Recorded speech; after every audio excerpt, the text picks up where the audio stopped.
আসসালামু আলাইকুম বন্ধুরা, আমি আমার মিমির ঘুরতে গেছিলাম। আজকে দৌড়ায় ঘুরে বেড়াচ্ছিলাম। আমি ওখানে অনেক বন্ধু করেছি। সিঁড়িতে আমি কুতো করে উঠছিলাম। ওখানে আমি সুচুরি খাইছিলাম, সব খাইছিলাম। আমি সুচুরি খেতে ভয় পাচ্ছিলাম। সিমি আমাকে জোর করে ফেল দিয়েছে। দোলনা খেতে যাই দেখছি আন্টিলা দোলনা খাচ্ছে, তাই আমার মন খারাপ হয়ে গেছে। আমাকে হাত দিয়ে ঘুরে করে দিয়েছিল।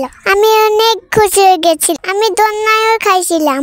মিমি বলছিল হাসো আয়াতটা বলছিল, আমার হাসি বেরোচ্ছিল না, জোর করে হাসছিলাম।